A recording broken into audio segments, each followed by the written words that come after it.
Hello and welcome to the Last Word on Spurs, a day where Spurs have gotten some big news in the summer transfer window, potentially our first big signing of the summer window. And we're also joined by a Japanese football expert to discuss the deal that has been confirmed, and that is Kota Takai, the Japanese centre-back who has joined Tottenham. There's so much to get through tonight, so we're not going to waste any time. We're going to jump straight into it. First of all, let's welcome our host, Jim from Oh So Spurs. Jim, it's been a day that doesn't come around very often at Tottenham, and we're happy with a good deal for a Premier League proven player. Before we do dive into that, firstly, how are you getting on yourself? Yeah, doing really good, thanks. We're on time, and that means one thing: rookies on holiday. And yeah, look, you can't complain about a day when your club drops over £50 million on a signing, right? So I'm really excited to talk about that, as well as Takai as well. But yeah, very well, thanks, Matt. And we are also joined, as I said, by a Japanese football expert. We have Alan Gibson, who is editor at J-Soccer magazine, who's going to tell us all about our new signing a little bit later in the show. But Alan, first of all, I want to give you a chance to introduce yourself and the fantastic work that you do, and I guess what Japanese football means to you in as a whole. Ohayou gozaimasu. Did you want it in English? Sorry. Welcome. Good morning. It's very early. I'd like to apologize first for delaying you, because I think you've put this on a bit later than usual just for me. So thank you very much. It's 7 a.m. in Japan.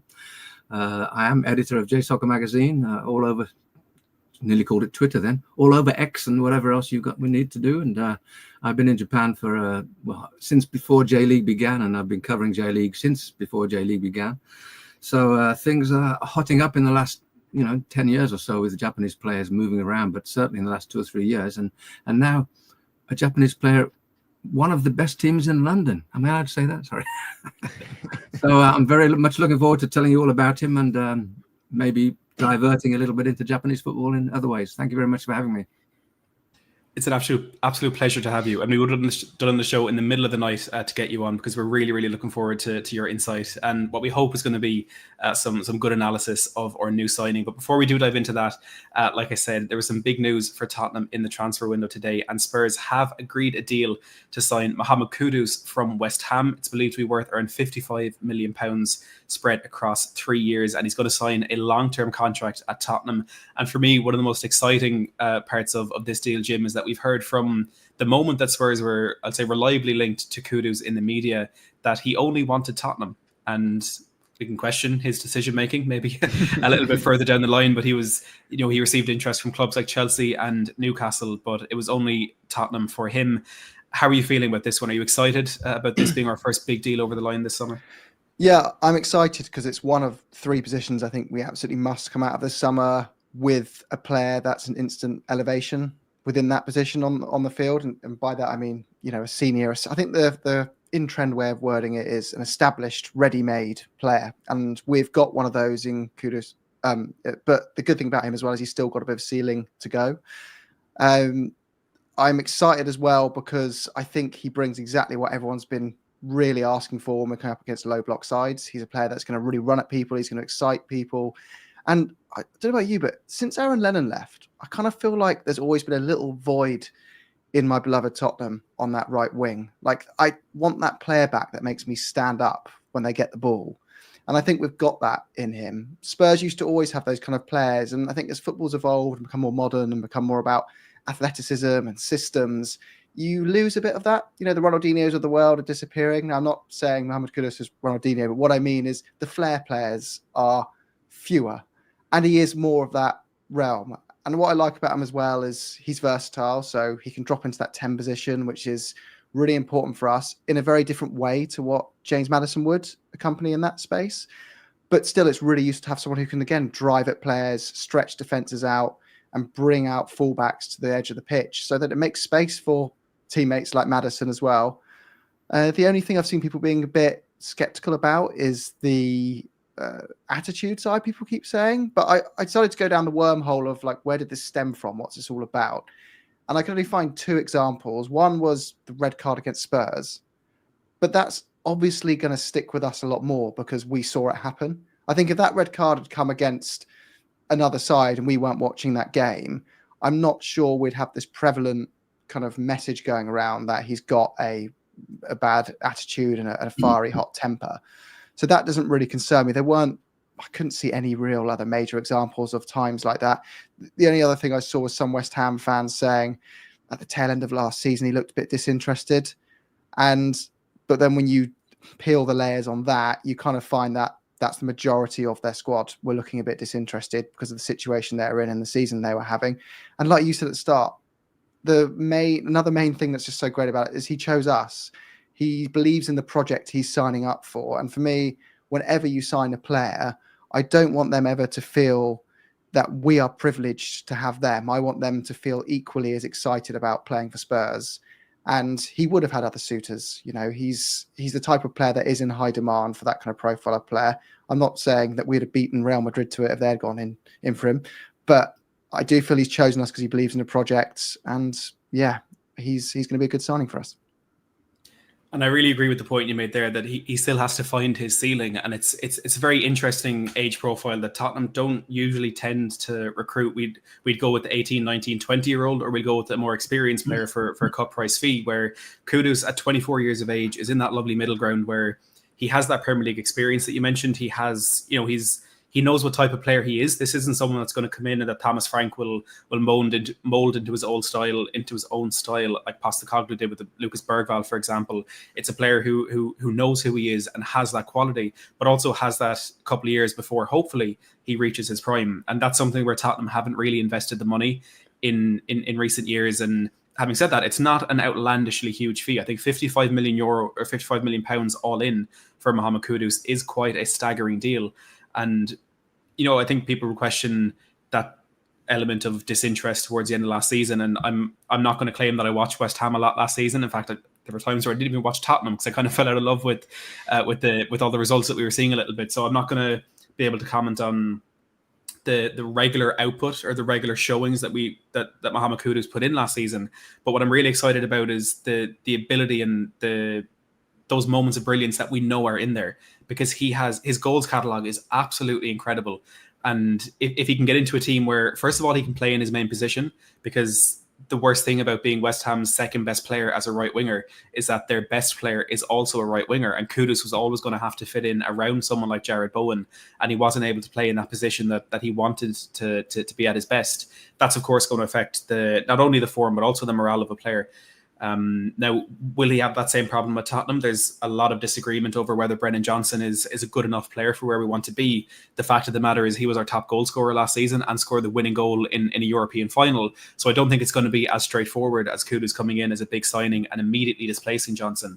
But if he can make that position his own and he can be in a system in a position where he's happy and he feels confident in being able to show his best, immense signing. And I'm really, really excited for what he can do at Tottenham. But everyone, let us know in the live chat, let us know in the comments your thoughts on the Kudus one. We're going to get into the real subject of the show, and we're going to talk about the signing that Tottenham confirmed last week, which was Kota Takai from J-League side Kawasaki Frontale, subject to international clearance and work permit. The 20-year-old Japan international centre-back agreed a deal with Spurs that will run until 2030. That's a 5-year deal. The Yokohama-born defender made his first team debut for Kawasaki in April 2022 in an 8-0 victory over Guangzhou in the AFC Champions League. He since earned the J-League's Best Young Player Award while making a total of 81 senior appearances across all competitions at his young age. And if I remember correctly, he's in the youngest 5 players ever to feature for Kawasaki Frontale. They did make it to the AFC Champions League final earlier this year, but were ultimately beaten by the Saudi Arabian outfit Al Ahly, if I'm not mistaken. Internationally, he has also made his debut for the Japan international team in World Cup qualifying fixtures, and last year helped his country win the AFC Under-23 Asian Cup. He also represented his country at the 2024 Olympic Games in Paris, reaching the quarterfinals of the tournament. He becomes Tottenham's officially third signing of the summer with Luka Vuskovic and Matthias Tell and Kevin Danso, so it's actually fourth. Another new defender also joining, like I said, with Vuskovic. So Alan, it's a very long list of, we won't call them honours, but achievements for a player of such a young age, and it's certainly one that I think a lot of the Tottenham fan base wouldn't have heard of prior to the news of our interest breaking a couple of weeks ago. What's your initial reaction to this deal that Takai will be joining Tottenham Hotspur? I've only got about 4 hours. Is that okay? The stage is yours. Pleasant surprise that he's gone to such a big, storied team so quickly. And then it was even nicer to hear that he's being considered as a first-team player for the coming season, because immediately it was like, oh, he'll go out on loan somewhere or other, which I would be in two minds as well. I mean, a loan for a young player coming into the Premier League so quickly would be also very sensible. Look at Kaoru Mitoma at Brighton, for example, who came in, and for me, also from Kawasaki Frontale, came in for me, was good enough to play anywhere immediately, I thought, but he took a year in Belgium and did extremely well and has come back and excelled.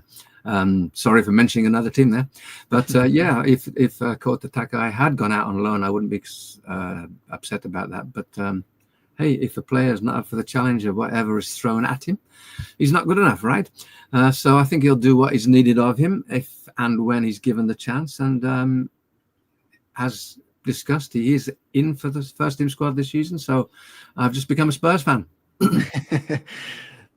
And as well, Alan, it looks like in his last game, his teammates were delighted for him to be getting the move. It was public knowledge that he was going to go to an overseas club. The stadium was sold out. It felt like a bit of a kind of farewell atmosphere and a celebration at the same time. What's the reaction been in Japan in general amongst football fans? You mentioned yourself, you're now an adopted Spurs fan. Is that a general vibe? I think because there are so many Japanese players moving, even in this transfer window, I think we've lost 7 or 8 players already from the J League to overseas teams. So whereas before we might have followed Hidetoshi Nakata into Roma back in like 1997, 98, well, Perugia before that. Now there's literally hundreds, I mean, many of them in the lower divisions, but at least probably 40 or 50 top-class Japanese players in Europe now. So they've got many more teams to choose from. So whereas before, I think many Japan national team fans would have gone straight for Takai and straight for Spurs. And now there's like, well, literally Japan played the second or even third squad in the last 2 World Cup games recently. Players that had never played for Japan before came in and did extremely well. So Japan has a wonderful depth, and I wouldn't be exaggerating if I said 50 Japanese internationals are currently in Europe now. So he's one of the newer ones, the better ones, and Spurs are a big team in probably the best league in the world, in my humble opinion. Japan coming a close second, of course. So I think there will be some Spurs fans, and there will also be some memories, because we've had one or technically even 2 other Japanese players at Spurs in the past. I know you've probably heard of the first one, Toda, who played at number 44. In fact, I've got his shirt here. Oh, brilliant. Sorry, I didn't realize that you couldn't see what shirt I'm wearing here. I've got a couple of Kazuyuki Toda shirts from way back in the day. And then there was a guy called Sai Goddard. Have you heard of him? Who was in the youth setup and with a Japanese parent. And I got quite excited about him about 7 or 8 years ago and interviewed him for J-Soccer magazine. He's now moved on. In fact, I think he's just signed up a deal in Hong Kong right now. So he didn't make it in the Premier League, but Japanese do have some connections to Spurs already. And I think there will be a few more Spurs watchers in the coming weeks and months. Well, there was a connection between the J League and Tottenham that came to an end in recent weeks, and there's definitely an irony that Tottenham have gone to the J League and signed Kota Takai just after sacking Ange Postecoglou, who of course won the J League in his career with Yokohama Marinos. And Takai, born in Yokohama, where Postecoglou had a lot of that success. I think it's reasonable to suggest that the Postecoglou would have had some input in the decision making to pursue that Takai deal before ultimately Thomas Frank gave the green light when he was appointed the replacement for the Australian. Before we discuss the variety of positions that Takai can play and his versatility, did you ever think that the player was going to end up in the Premier League? Because you mentioned you were pleasantly surprised that he ended up at a team of Tottenham stature. But did you think the Premier League was going to be somewhere that he did end up in his career? It's been a long time coming to see Japanese players being routinely considered for Premier League teams. That's very nice for me. We saw Shinji Kagawa and Shinji Okazaki, Manchester United and Leicester City, have big success. Maya Yoshida was at Southampton while he was captaining Japan. Minamino has been at Southampton and Liverpool, but it's been scarce, shall we say, compared to many players in Germany, Belgium, Holland. But basically, it was because the FIFA rankings and the work permit rules stopped players going to England in the first place unless they were very, very established internationals at the time. I think 75% of the last 2 years had to have been played by these players to qualify for a work permit in England. So players have been sort of working their way into the system via other teams. But recently, with Japan in the top 20, the top 14, I think recently, things have changed. And also, I think the Premier League and the Championship, and I was going to call it Division 3 and 4, that's how old I am, the League 1 and 2, have now also allowed, I think, certain number of players that would not normally qualify to play for the team. So it's opened up a lot. There's plenty of players in the Championship for next season, for sure. So now I'm hoping that, recently Crystal Palace signed up Daichi Kamada, Liverpool have Endo Wataru. So it's not uncommon now that I think Japanese players will realize that they can head for England and hopefully for the Premier League, considering their national team players in Japan. So, yeah, in answer to your original question, I would say even 3 or 4 years ago, I would have been very surprised that a player had gone to the Premier League immediately, especially at 20 years old. But I think Takai is now, well, he's got the amazing potential. He's got the size. He's much bigger than a normal Japanese player. So that won't hinder him. He might put on a few pounds. That's up to the Spurs fitness coaching and their nutritionists, etc. But no, I'm very happy for him, and I think he can make it. And I think we'll see more Japanese in England's top flight in the coming years, or even, who knows, Ao Tanaka has just moved up with Leeds as well. So there's already another guy there. So, yep, I'm looking forward to it. And I'm not surprised it's Takai. So I'm hoping he stands the test for me. Yeah, it's really exciting now that I think one of the benefits of all the stronger competition we're getting in the Premier League for players is that teams are being more open-minded to other leagues. And there's so much amazing talent out there. And like, this is hopefully the first of others that are going to come in quick succession. Like you said, there's loads of great Japanese internationals now in European sides. Let's hope we see more in the Premier League. But Spurs completely overhauled their recruitment structure and went very data-led with a technical director, Johan Langer, and they've really plucked out some good players doing that. So Lucas Berryvale, Pepe Matassar, Destiny Udogie, Archie Gray. They've typically been hits, which makes me quite excited for this one, hopefully being a hit too. But can you tell us a bit more about what to expect from his strengths and weaknesses as a player, having actually watched him firsthand? Well, as I said, he's taller than the average Japanese, which helps at the centre back. He's probably not quite Dave Mackay or Mike England. Again, I'm telling you how old I am there, but I have my hopes. He's two-footed. He can read the game. It's good that he can see the rest of the field and see what, hopefully, presumably what's going to happen in the next 2 or 3 passes. So he can see the game. He's comfortable on the ball. Japanese teams have been playing what has become known as Ange ball, I guess, for about 20 years now. I mean, Japanese players, Japanese teams have been playing out from the back for a long time. And Ange perfected it for Yokohama F. Marinos and then took it to Celtic and was very successful there. But it wasn't the first time that Japanese players have been playing like this. And certainly he is comfortable on the ball. He's happy to receive it in the area or close by his own area and hold it strong enough and aware enough to hold the ball and look for the pass. And as I saw when I did watch Spurs with the Ange connection, so I've been watching a few games, if they move about quick enough and give him the space to pass, he'll have 3 or 4 choices to look out for.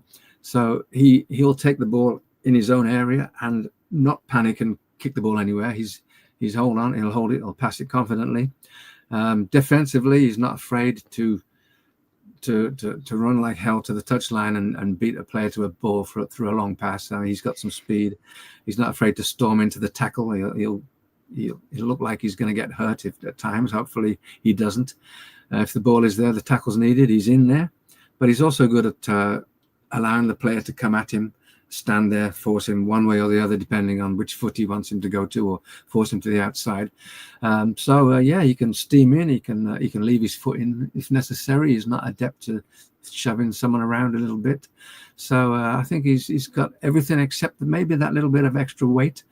And hopefully the good coaching that Spurs will give him will help him realize all that potential.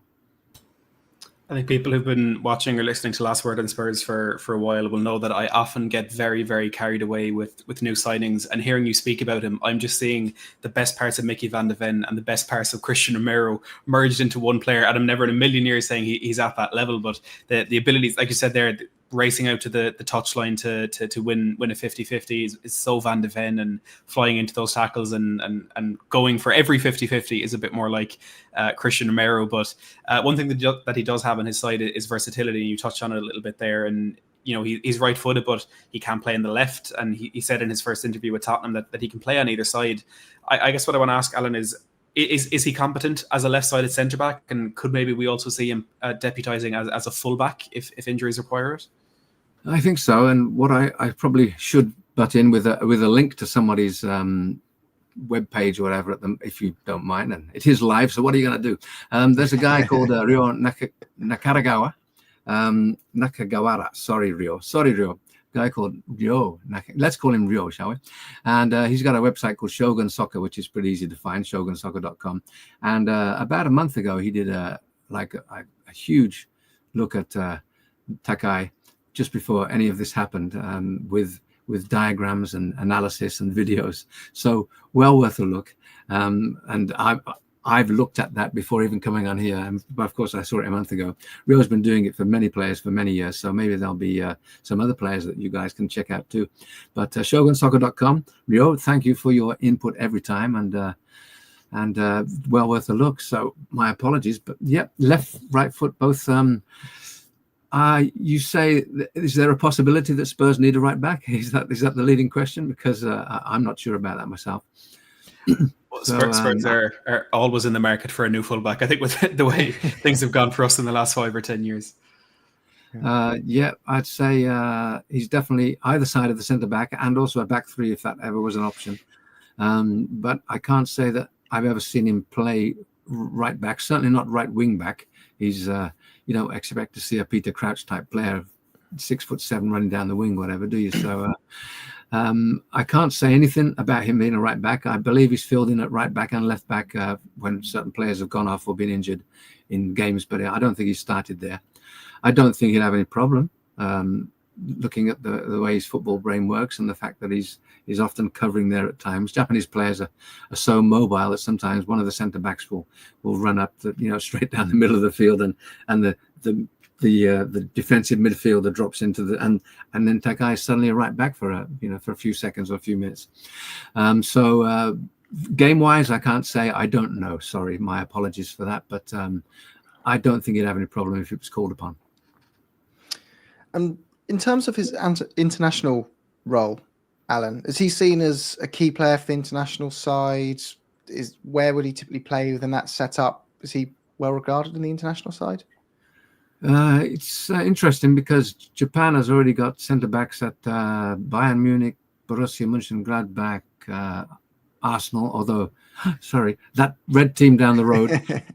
Although Tomiyasu's been injured for the best part of a year and a half, so he's probably gone certainly for the near future. But Japan have players at top teams, 3 or 4 centre backs. Machida has just moved from Union in Belgium to Hoffenheim, I believe. So he's not going to walk into the team. The fact that they'll likely play 3 centre backs as opposed to 2 in the near future, that's been the way for 90% of the games in recent memory. I think he's got a better chance of playing in a back 3 than a back 2. But I think he's one for the future. The Japan manager has been bringing in players whenever he could. As I said, the last squad he had, well, I think that there was one player with 140 caps or so, and just who didn't play, but he's there for for the dressing room or whatever. And literally the rest of the team had about 60 caps between them, and there were 8 debutants in the squad. Takai has 4 now, 4 caps, so he'll get his chance, especially in games coming up to the World Cup, which of course is a year away, if it even happens. But no politics here, sorry. So at the moment, yeah, I think he's considered for any of those 3 positions, and I like the fact that he would play with at least 1, but probably 2 very experienced players. I'm not sure what would happen to Spurs if he went straight into the team, but I think it would help him a lot if he's studying English and getting there. Communication is always a key, and the fact that he'll have a leader next to him will really help him settle. So for now, he's one for the future of the national team. I don't think he's not there set in stone. But the fact that there is, I'd say he's 4th or 5th in line for a back 3, and at 20 years old, no complaints there, right? Huh? Well, you mentioned there how he'll settle in at Tottenham, and the mental characteristics that we can expect from him are really important. And he's been described as being calm, almost nonchalant in personality, and that he doesn't get overly tense or emotional, which of course can be a hindrance, but in a lot of ways can also be a benefit for him. And he gives off the impression of someone who won't be overwhelmed by the big stage, stepping from the J League to a league that has a lot more critical eyes on it in the Premier League, and he could handle it with composure. How important do you think that attitude will be, given he is moving to what you said you agree is the best league in the world and playing for a very high profile club? I don't think his English will stretch to the meaning of nonchalant yet, but certainly calm. And he's nail on the head. Obviously, he'll need time to settle anywhere, as any player would.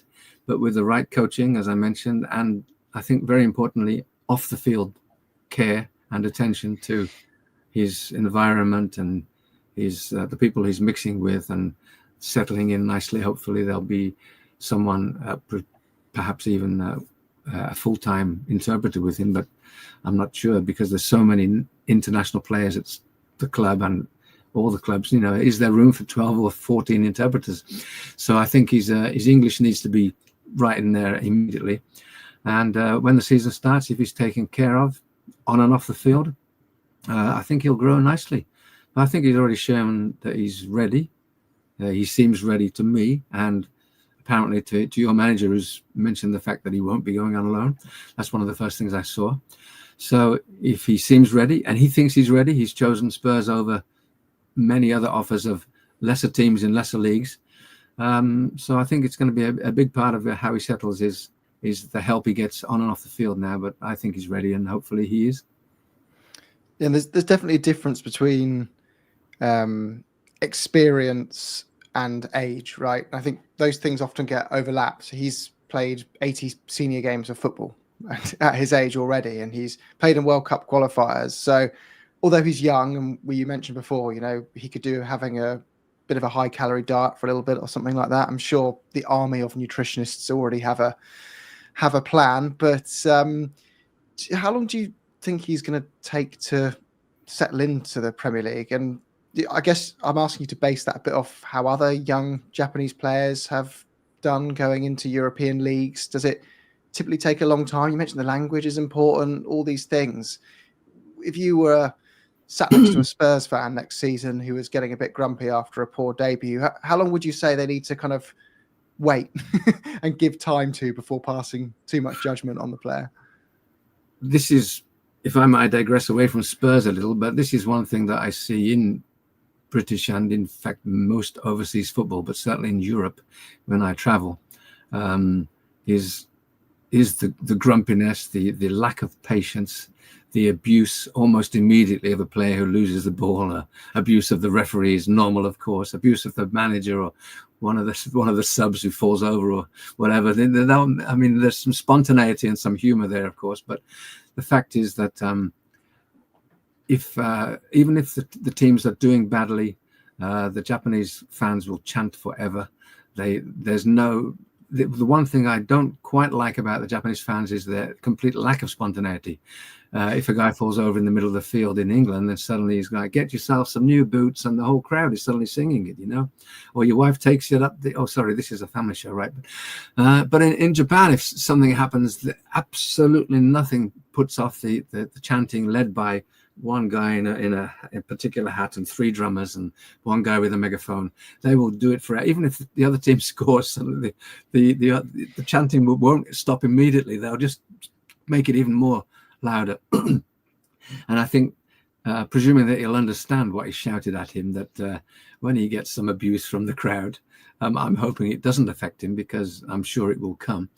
As you mentioned in the ACL, the Asian Champions League, he played against Cristiano Ronaldo, Sadio Mane, and John Duran. And I was watching on a small screen, and a Japanese commentator, which, to be honest, you just tune out. They are not very good at all. So I literally didn't realize that Cristiano Ronaldo was on the field for the first hour or so, until he headed against the bar or something. I mean, no exaggeration. I saw Sadio Mane down the wing, and I went, oh, ex-Liverpool player there, and John Duran, isn't he play for the Villa? I mean, Ronaldo did nothing. And then I sort of watched a few of the highlights, and I realized that it was Takai who was having Ronaldo in his back pocket, you know. So he won't be overawed. He's kept top-class players at bay when called upon before. There's some very, very strong physically as well, foreign players, especially Brazilians in the J League, that he's had no problem against. So I think the month or so that he's got before the season starts, I'm not sure when it does start, I'm sure you can fill people in there. If he's treated well, he's encouraged, he gets the time and the coaching, and off the field again, as I said, I think it's very important. He settles in, gets the right friends. I presume that he'll be reaching out to Kamada Daichi, who's just down the road, and even Brighton ain't that far away. And who knows, Mitoma might live in London and be catching them. So I think he'll have players to call upon. He'll have a Japanese community to call upon.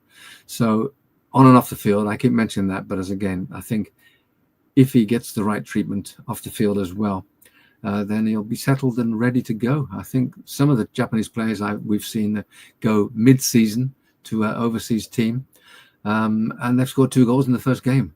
And, you know, I'm hoping that, you know, not necessarily, he does go out for set pieces, but probably not 2 goals in his first game. But Japanese players have been moving around long enough and playing overseas in internationals and playing against teams on pre-season friendlies, etc. Obviously, living in a country, living in London, the greatest city in the world. Sorry, Kobe. He's going to be. I think he's ready, and I think he will be settled. I don't see any problem unless something unusual happens, and let's hopefully it doesn't. I think Matt and I would take 2 goals in the Super Cup on his debut, wouldn't we, Matt? That'd be tasty. 2 from Takai, 2 from Vuskovic. We're absolutely sorted. You mentioned the AFC Champions League there, and specifically that semi-final tie against Al Nassr, which Kawasaki Frontale won by 3 goals to 2 before losing to another Saudi Pro League team in the final. And I guess that competition is kind of the biggest stage that Takai has played on so far, with 9 appearances in their run to the final. But as he moves to Tottenham and he moves to the Premier League, there's also going to be that huge step off of playing in the European Champions League and facing not only, as Jim mentioned there, PSG, the powerhouse of world football at the moment in the UEFA Super Cup, but then there's going to be at least 8 group stage games. Whether, you know, how much of a part Takai will play in that remains to be seen. And, you know, of course, it'll be Thomas Frank who decides that. But, you know, he himself said he's always watched the Premier League a lot since he was little. Now he has to contend with that. And what I think a lot of people will agree is the biggest and most elite club competition in world football. Do you think he will be able to handle the step up? I love the fact that you said, excuse me, he said he's watched the Premier League till he's little, because, you know, I think he probably has, but of course all players say that. You said your new signing there was only one team for him. Well, this is like lip service to the press, right, and the fans, but I think Japanese players are rather not quite used to that sort of greasing the press and not being used to it. I think he's probably telling the truth there, and I'm hoping that, again, we've seen the potential. I've said it already. It's up to the coaching staff to bring it out of him now, or allow it to come out. Pre-season games and a Super Cup where it's not so important would be a very nice thing to give him 15 or 20 minutes, or who knows, a start by then. Again, I think it's, I'm a broken record here, but the coaching and off the field, he's got to be taken care of and coddled and overleft. I mean, throw him in the deep end as well. I mean, it's up to the manager and the people around him now to decide whether Takai needs to be coddled or whether he needs to be told, you're in, go for it, do it now. I believe in him. He obviously believes in himself, even though, as I said, players have to say that. So I think it's up to the people at Spurs, the bosses, to decide what they need to do with him and then to do it. Whether he needs to be taken care of, or whether he needs to be, you're doing this, get in there and do as you're told. These people behind the scenes at Spurs are experienced in this now, so hopefully they can see what needs to be done with Kota Takai. Are we breaking for a? Are we going for a break? Second. Oh God, sorry. Yeah. Your audio was a bit lagged there, Matt. That was all. Yeah, apologies. My connection. I had some technical issues before we went live, but I hope I'm still here.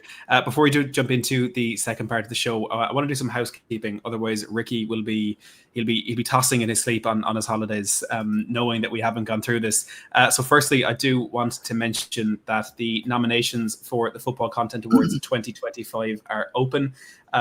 So please do support Last Word on Spurs, and mainly support Ricky Sachs, because the work that this man puts in is absolutely incredible. And I think I can speak on behalf of myself and Jim that I think the people watching don't know 99% of what Ricky actually does, and the simply sensational things that he has been able to create with Last Word on Spurs. So you can scan that QR code to vote. There's been some incredible nights in the last couple of years at Anfield and at the Tottenham Hotspur Stadium, where Last Word on Spurs have brought home a couple of awards. So please do support Ricky and the gang and scan that QR code to vote.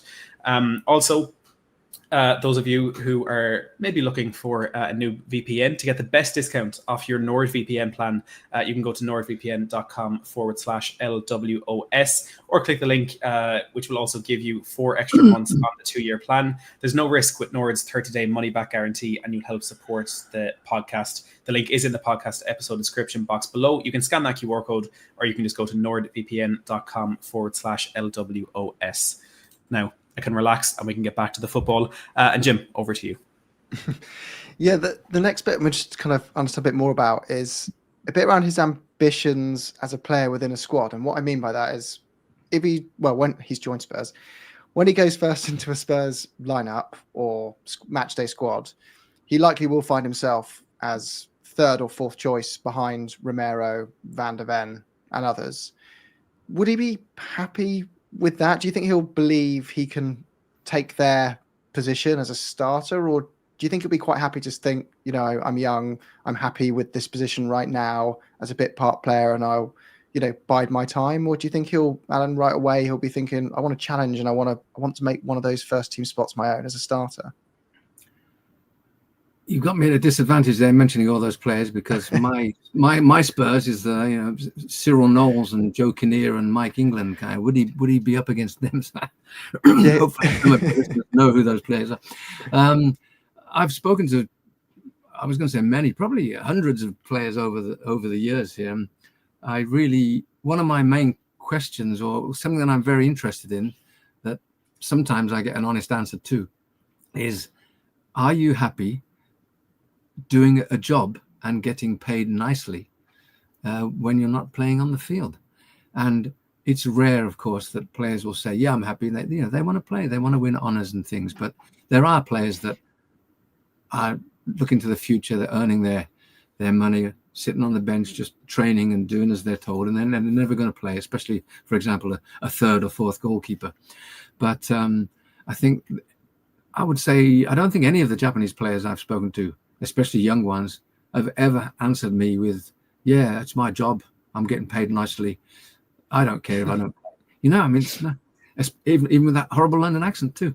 So I think, yeah, he wants to play, he's ready to play, and as I said, give him a month or 2, we'll come back to that. But it sounds like he has a good challenge in the depth of the squad. So do you think he'll play with Mickey van der Ven? I did a little bit of research, and okay. I'll rephrase that. He's up against all of them, but if he was 2nd choice or even 1st choice, are all those players there the type of players that are going to lead him as well. You know, they have the experience. That'd be good. I think, he wants to play. Whether he becomes a regular is up to what happens now, and whether he's given the chance, whether he takes that chance. None of us know that, unfortunately. But for 5 million euros or whatever it is, he's a tenth of the price of your Kudus man. And maybe if you bought 10 Takais, would you win anything? I don't know. I digress.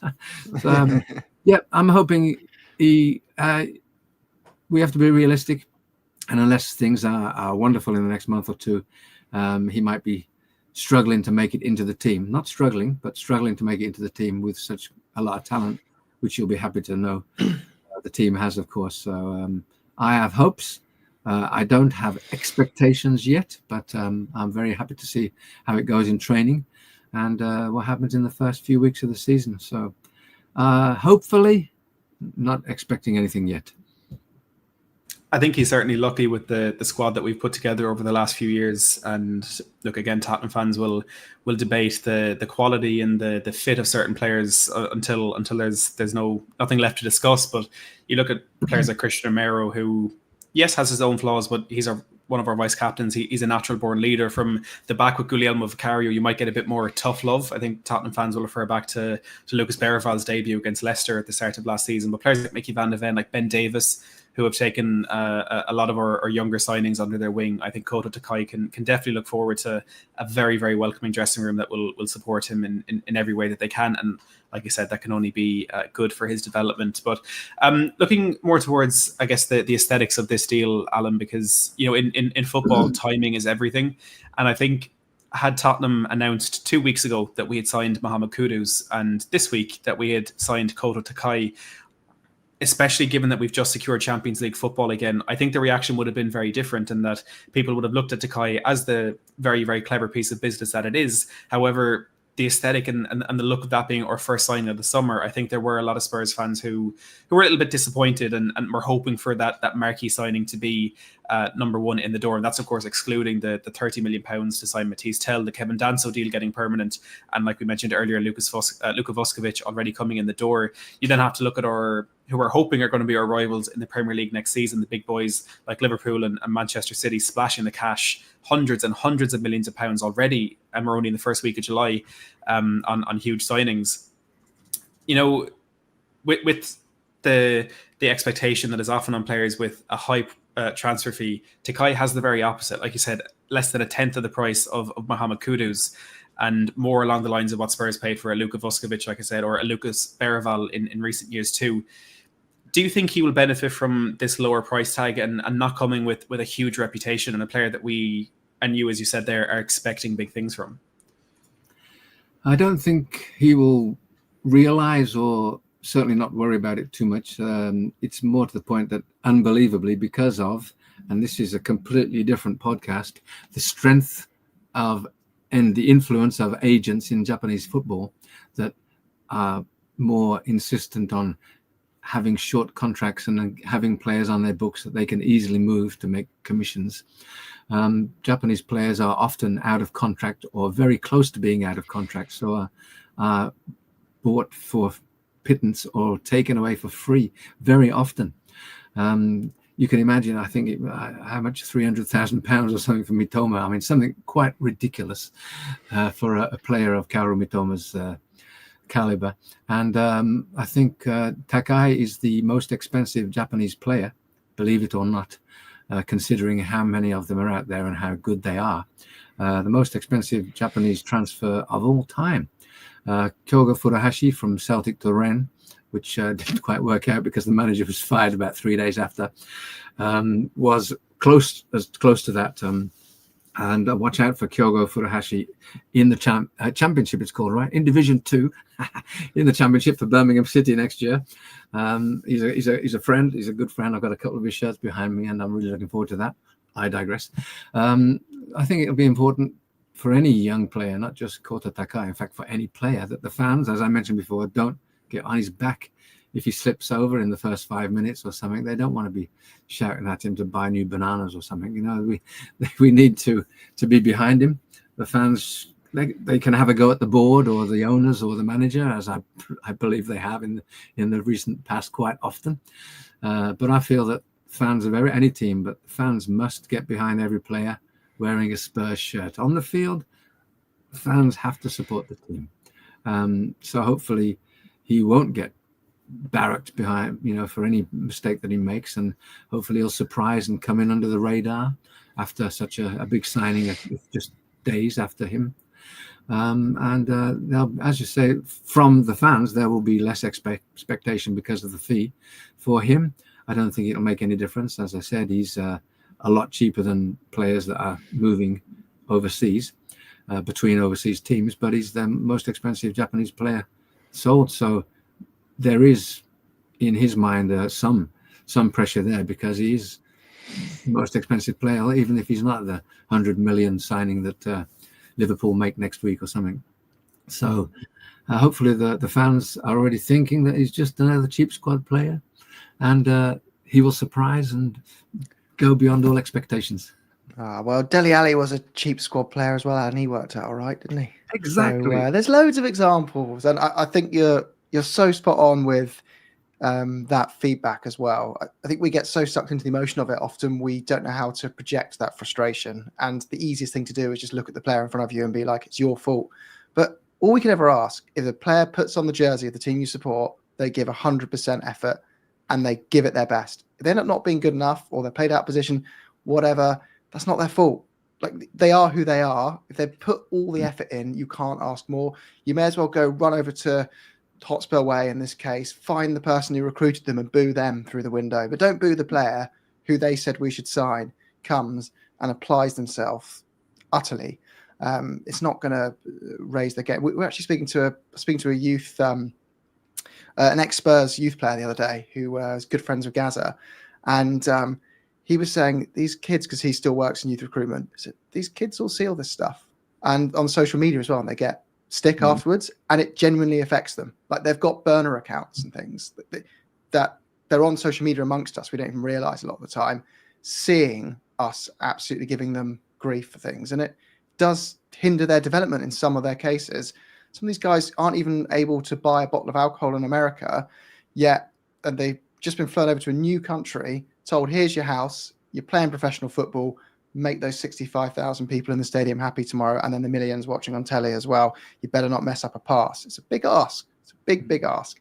And people will say, hey, I know a lot of money. They do. But you have to be something special to make it to that level, to get that opportunity that you earn yourself. I've gone on a bit of a rant rather than a question there, but a bit on that. Well, I'm going with this, Alan. I'm going with it. His personality as a person. Do you know much more about it under the hood of what he's like as a kind of individual, and how he would handle the inevitable, they will get some jeers, he will make mistakes, and he will go through moments of adversity. Do you think, is there any signs of what he's been like in the past in those kind of situations? It's interesting that, as I said, Japanese players, Japanese fans rarely jeer or irritate fans individually, players individually. After a game, especially after a bad run or a particularly bad result, some of the fans, especially the ultras, will be jeering the players. And what's interesting is they're not shouting out to the middle of the field. After every single game, the Japanese teams go and greet their fans, bow in front of them, accept the jeers. In the case of some teams, they will stand there either sweating like pigs or freezing their things off while the team sings the victory song, and they're all lined up next to each other, singing along with them. I don't think it's very rare that a player, even a player that's suddenly just scored a hat-trick or something, is being interviewed by TV and it takes 5 minutes. The rest of the team will wait for that player to finish his interview before they take whatever the crowd is going to give them. So we've seen many teams and many players go up to, literally will take the megaphone in times where the players are being abused in particular, or even the managers being called over, and the owner of the team, can you believe, will be called over by the fans. Imagine Daniel Levy going over to stand. Did I get that name right? Stand in front of the Tottenham fans and take the abuse. So I've seen that would be an interesting one, by the way, Alan. I would like to see that. Yeah, you'll find it's quite incredible. Yokohama F. Marinos, Angie's former team, are bottom of the league right now and on their third manager this season already. Suddenly, they just died, and they 2 weeks ago they went after their third loss in a row with the new manager.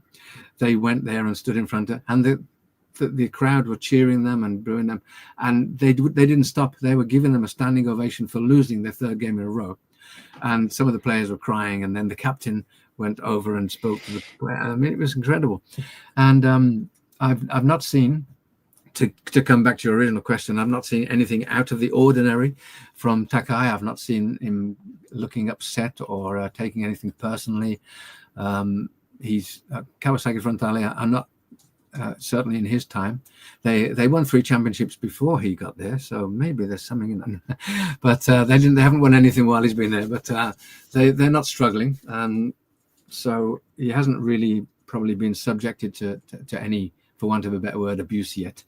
But I don't think he's the type, especially, as you say, after 80 plus games in a couple of years, and 21 in September. He's a young kid, but he's experienced, and I don't think he's going to get any problem from abuse, unless somebody runs on the pitch and attacks him and gets arrested. Highly unlikely, I'm sure.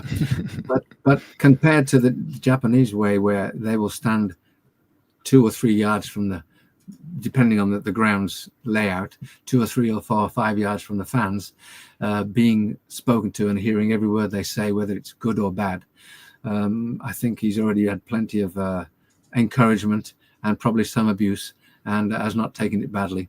So I don't think the way that the British leagues, certainly the Premier League, are set up, that he'll be getting anything personal, and I don't think he'll be taking anything personally. I think he'll be fine, and if he gets it from his teammates, hopefully that never happens. That might affect anybody, but hopefully the fans will be behind him. But when they're not, he'll be okay. He'll be enough. He'll have something to prove. I just want to ask one more question about a bit of the negative reaction that we've seen within the certain factions of the fan base to this deal, Alan. It's that some see this move as a commercial venture, and it's a reductive label that we often see on signings from outside of Europe or South America, or even outside the kind of standard big leagues that we think of, the top leagues around the world. A player like Son Heung-min comes around once in a lifetime, and we saw a similar reaction from certain Spurs fans when we signed Min-hyuk from the K League back in January. You have Son, who's been called the Beckham of Asia, one of the most recognizable players on the planet because of his skill and because of the incredible time that he's given to Tottenham. I think also Tottenham don't make as much money from a player like from Son as people would think, with his clever decision to tie up a lot of his image rights in Asia himself over the years. And what we would make commercially from players like Takai or Yang at this point in time is a fraction of what they would make from a big name signing like Mohammed Kudus, as an example. Now, that doesn't rule out either Takai or Yang reaching that level of a Kudus, or even higher, and becoming that superstar like Son Heung-min. But few from anywhere in the world are ever going to reach that level that Son has reached, especially at Tottenham. Do you think it's unfair for people to look at this deal as a commercial venture? And again, you've spoken glowingly about Takai as a player along those lines, and I guess, do you just want to reiterate that we have signed him for the talent and the potential and nothing more? Indeed. Well, in the past it did happen. As I said, I do have 2 shirts belonging from a player that never even got on the field for you in the league, I think. But that was an unfortunate time. And I think at the moment, well, as you said, it may be a sensible commercial venture in the long run, because 5 billion is a bargain for a very decent player who could settle in nicely, but not quite make the first team and still be worth 15 or 20 million to someone else in a year or 3. So that is a no risk or a very small risk investment. But I certainly agree. It's long past the time of thinking that Japanese players have been signed just to sell shirts. It's insulting. It wasn't in the old days, for want of a better word. I actually introduced Hidetoshi Nakata to Aston Villa in 1997, just before the World Cup. And they ended up signing some other player whose name escapes me, because we were watching VHS videos. Remember, do you know what VHS videos are, lads? We were watching videos. We were watching videos of a Yugoslavian player or something, and it ended up signing him. But I was in there. I'm a Birmingham lad, you see, so I'm not going to claim any team as my own on this podcast. But I was in the office of Aston Villa talking about Japanese players in the late 90s. And even then, it was brought up that you could make something on that. And I'm like, no, please don't think like that, you know. And then, of course, it did happen. Certain players got signed and didn't get played so often. But right now, I think hopefully Spurs will sell plenty of. Do we know what number he is yet? Plenty of number 4 shirts or whatever it's going to be. But yeah, it's insulting, and I think Spurs have made an excellent business decision, but also an excellent footballing decision in this case. It's good to hear someone who understands the culture around Japanese football or say that, because I think we see it a lot as fans of Spurs, that every time we're linked to anyone who's not from, should we say, Italy, Spain, or Germany, it's instantly commercial decision, without actually taking some time to see if the player actually is being signed on their merit and talent, which is vast majority of the reason you would sign anyone. I think it's just easy for people to kind of look at, well, actually, if you want to go back in time with Spurs as well and say, oh, let's look at players who are signed in inverted commas for commercials. Well, our club captain, Heung-Min's son, certainly added a lot more than commercial value, and he certainly was not signed for commercial value. He's gone and lifted us our first major trophy in a very long time. So I think you're right, Anna. I think it's just a bit, it's more opinion-based stuff that's just kind of seeped through on social media that probably doesn't actually represent why we've signed players a lot of the time. But on that, just before we wrap up though, Matt, I wanted to hear from you, and how do you think the window's gone so far? Now Kudus is in. I imagine if I asked you 24 hours ago, you'd probably give a different answer. But how are you feeling now about the window? You're on mute, I think. Oh, me? There you go. Yeah. Are you asking? I was going to say Matt. I think Matt. We lost Matt's audio. Got me back now. Am I here? Yeah, got you back now. I didn't think you were asking me about the Spurs window. No, I could. Yeah. Yeah, like you said, Jim, definitely very different to how I felt 24 hours ago. I think this was always going to be a frustrating window because, you know, when you sack a manager, especially 2 weeks later than the season ending, you know, we waited that couple of weeks to let the emotion die down after the Europa League final win.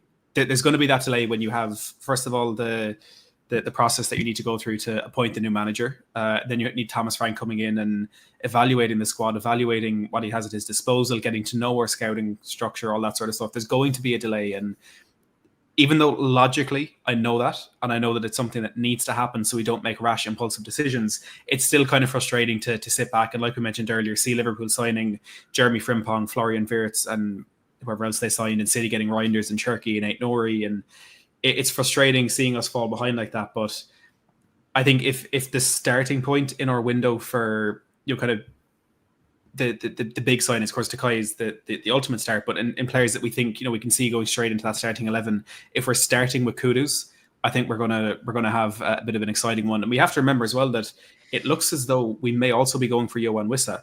You know, I personally don't think the funds are going to be there to get that done, but the ambition is there. It seems from what we're hearing at the moment that Tottenham could enter talks with Brentford soon for Wissa. And I think it's again just further confirmation for me that the criticism of Daniel Levy needs to evolve. And by that I mean he was criticised for one thing before. He still deserves criticism, but in a different way, because in the past it was that we didn't spend money. In the past it was that Harry Redknapp wanted Eden Hazard and he got Ryan Nelson and Lewis Saha on free transfers. Whereas now it's become that Tottenham are willing to spend a bit more money, but that we haven't always had that structure where we're going to spend that money wisely. And we look at our record signings, and in the top 10, we see players like Tanguy and Ndombele, like Giovanni Lo Celso, like Davinson Sanchez. Now, again, we've come a little bit from there. So again, it's just further confirmation that they are willing to spend that money, but I struggle to fully have faith that every decision is going to benefit the team. And you're never going to have a 100% success rate. I should probably rephrase that. But I don't have that confidence that as many as we need are going to benefit the team in the way that we want. Because there's always going to be a Timo Werner signing in there. There's going to be, when we're signing young players, there's going to be an Alejo Valise. There's going to be a Brian Kill.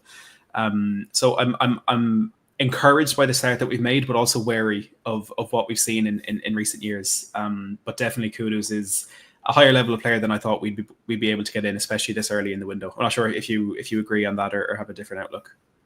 Yeah, pretty similar. I don't like judging a window when you're less than 50% of the way through it. Like I feel you should wait to the end. It's a bit like getting to half time and then writing your match report and then just assuming that's how the game finished. It's not how it works. But I think people have merit when they say, the earlier you do things, the better you set yourself up for success and the better foundations you give a manager to prepare their team for a season, which is important. But equally, it's not the end of the world. I'd rather get 3 or 4 of the right players and get them late than move early and just get people who are available who don't move the needle. As well, being a football fan, I assume it's the same as Japan for you, Alan, watching teams over there, but you get so fixated on your team and what they're doing. You always feel like you're just 2 players short of this, just 2 players short of that. But every team around you thinks exactly the same, and every other team is moving forward as well. So I feel like Spurs, we are moving forward in our own sense that we're going to add players that improve our team from last year, but so will Liverpool, so will Arsenal, so will City, and so will Chelsea, etc., etc., etc. So how you catch up is by moving even further forward than they're moving forward. And to do that nowadays, you have to be really aggressive. I don't think if we come out this window and say, right, we've got Kudus, we've got a 6. And I would say, I think people look at the number 6 position as obvious and easy, but it's so hard now because that 6 position's evolved to be more of like a deep lying playmaker than it is just a, Scott Parker style tackle and twirl. You've now got to be able to really play the ball as well and be an epic runner.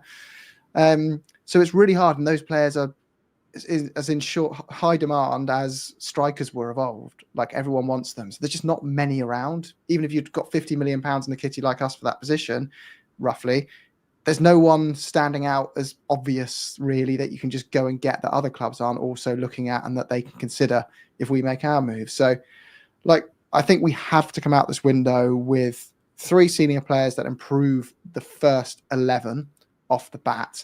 And on top of that, a couple of squad players that give us that when we're going into a game and we've got an injury crisis like last season, you're not playing with Archie Gray and Ben Davies at centre-back. You're playing with 2 players who can hold their own for a number of weeks and get you through games and grind out draws when you need to. And that's just to build us to a top 4 to top 6 foundation. I'd say top 4 is very generous, top 6 foundation. Get back in to that kind of consistency in the league. And yeah, you've got to keep it going. You've got to get 2 more in January. It's never ending. But yeah, that's where I am with it. I'm content. I'm not passing full judgment yet, though. As much as I adore Ben Davies and Archie Gray, both, of course, in very, very different ways, I think that's just a stark reminder that we were in the depths of hell for quite a significant period of last season. It will be nice to have, actual centre-backs playing centre-back. But look, it's been a fantastic show. And Alan, we really, really do appreciate the incredible insight you've been able to give us on Kota Takai, the first official signing, shall we call it, of Tottenham's January or summer transfer window. There's 5,000 people watching live right now as we wrap up the show. So I want to give you the opportunity to let these people know where they can find you, where they can find your work, and how they can continue to follow your thoughts on Japanese football. Been here forever. Love Japanese football. Love talking about it. I could go on for a few more hours yet, but I'm sure you guys don't need that, but I'll be happy to be back after Takai's won a few medals. I'm J Soccer Magazine. In fact, there's one right behind me. There you go. I'm J Soccer Magazine. There's not much apart from Japanese football in there, but if anybody wants one, please drop me a line at J Soccer Magazine on X. I'm also on Instagram and various other things, but I'm not so active. I tend to find that people don't want to listen to all the rubbish that I spout. So find me on at JSoccer Magazine on X, and support the magazine. It's a labor of love. It would be very nice. I'll be watching you guys and plenty of other Japanese players around the world in the coming season. And I'd like to say that the pleasure has been all yours. Thank you for having me on.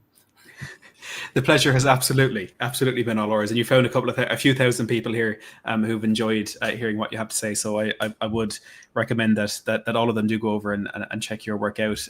Jim, as well, thank you for joining tonight and helping me back into the seat here on Last Word on Spurs. QR code. Everyone gets scanning. Yes, not sure Jim, it works where it leads to. Well, someone find out and let us know. Jim, thank you so much for your time tonight, and thank you for joining us. Pleasure. Thanks for having me on again. Everyone, do make sure to hit that subscribe button down below. You will see my Irish face on here for the next week while Ricky is away with some very, very well-earned time off. He'll be back for you next week. We'll have plenty of content coming up, hopefully including a show where Tottenham confirm the signing of Mohammed Kudus. A reminder that we have agreed a deal for about £55 million to take one of West Ham's best players, which, if not exciting, is just a little bit funny.